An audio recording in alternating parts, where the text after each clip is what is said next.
Solo is another rescue. Solo spent the first 9 months of his life basically in a closet, didn't get a lot of exposure to people in general, was never trained in any way, was never exposed to other dogs.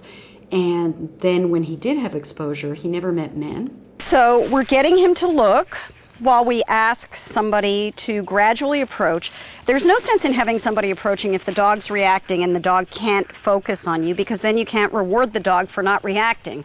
And the key to this is to get the dog to not react and accustom himself to the approaches. So you can start approaching a little closer. What a good boy. And he's relaxed enough now again. You know, we let him stay at a level for a decent period of time that he's relaxed enough again to lean against my leg. Okay, you can come a little closer. And he checks, he knows somebody's approaching. Look, and I got his attention back instantly. Look. What a good boy, you're so smart. Now his ears are back and he's looking around a little bit more and his pupils are dilated a little bit more. You can approach. Oh, look at me, look at me. Okay. Now his body tensed on that last approach, that if he lunged, I would just be able to pull the lead gently back and his whole body would follow his head. Look at me. Good boy, good boy. Yeah, he's about 5 feet away now, so his ears are back. They haven't come up for a while and his pupils are dilated, but he's not taking his eyes off of me. Now don't forget, this dog's worked on this for a very long time. You can approach a little closer. Look at me. Look. Good boy. Good boy. Okay, you can approach a little closer. Well, I thought you would get up at that point. Look, look. Good boy. Okay, now we've held him in the position where he was reactive so that we've worked with him a little bit more, and now he's willing to look around, lie back. His ears are coming up again. He's leaning against my leg. Can you? Oh, what a good boy.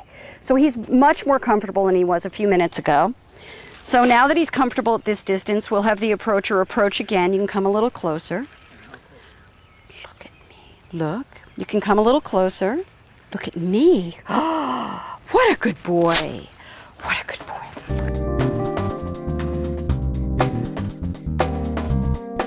You can come a little closer. Look at me. Look at me. Okay, look at me. Oh, what a good boy. Look at me. You can come another foot closer.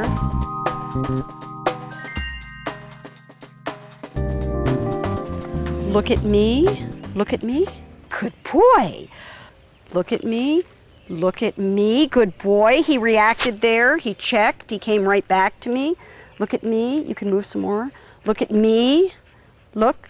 And now he's very reactive. His pupils are dilated. He's taking the treats more harshly. He's a little worried. But this is the type of intense focus and standard counter-conditioning pattern that you need to be able to use for these dogs. He's constantly given instructions about what he's supposed to do, and his instruction is to relax and look at me. And every time he does that, and he can hold it for any length of time, he's getting a small treat.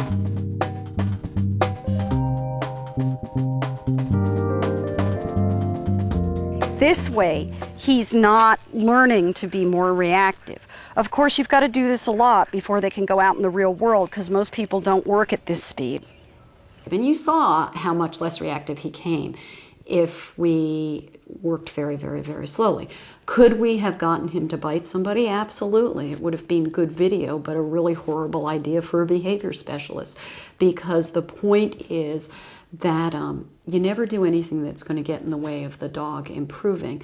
So that's the type of slow-paced approach you can take, and the head collar certainly made that possible in his case.